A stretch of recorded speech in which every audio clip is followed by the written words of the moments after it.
بھائیوں اور دوستوں، لہو وطن کے شہیدوں کا رنگ لایا ہے، لہو وطن کے شہیدوں کا رنگ لایا ہے، اچھل رہا ہے زمانے میں نام آزادی۔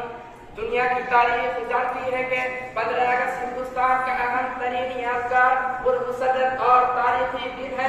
1947 کو اسی دن طویل جدوجہد اور بنا لحاظ مذہب و ملت لاکھوں ہندوستانیوں کے جانوں کے نذرانے کے بعد تب کہیں جا کر ملک کی آزادی کا خواب شرمندہ تعبیر ہوا اور ملک کو غاصب و قابض دھوکے باز و مکار گروہ کو ظلم ستم سے نجات حاصل ہوئی۔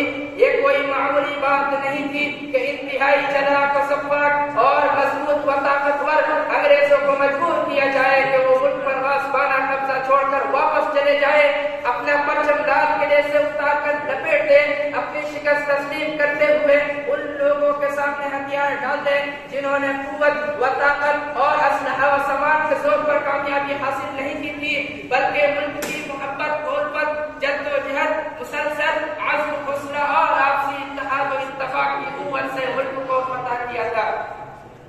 ہمارا خون بھی شامل ہے تزئین گلستہ میں، ہمارا خون بھی شامل ہے تزئین گلستہ میں، ہمیں بھی یاد کر دینا چمن میں جب بہار آئے۔ ہندوستان میں جنگ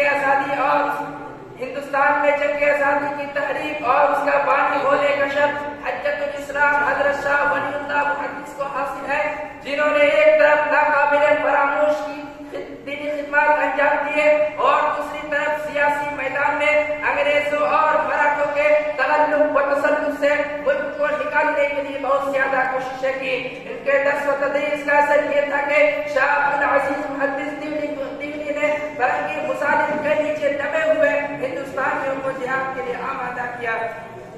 ہزاروں سال نرگس اپنی بےنوری پہ روتی ہے، ہزاروں سال نرگس اپنی بےنوری پہ روتی ہے، بڑی مشکل سے ہوتا ہے چمن میں زیدہ اور پیدا۔ عبد العزیز محدث دیولی رحمہ اللہ کے فتوے نے پورے ملک میں ہلچل مچا دی تھی۔ شہر شہر، قریہ قریہ، گلی گلی آزادی کے نعروں سے گونج اٹھا تھا، ہر طرف بغاوت کے شعلے بھڑکنے لگے تھے، آزادی کے پرچم لہرانے لگے تھے۔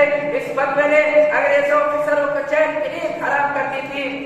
یہ فتویٰ ان پر بجلی بن کر گر پڑا تھا۔ تحریک شہیدین جسے ہم کہہ سکتے ہیں، اس کے بارے میں وجہ طور پر کہہ سکتے ہیں کہ ہندوستان میں سب سے پہلی اسلامی تحریک تھی جسے شاہ اسماعیل شہید رحمہ اللہ اور سید احمد شہید رحمہ اللہ نے برپا کیا تھا۔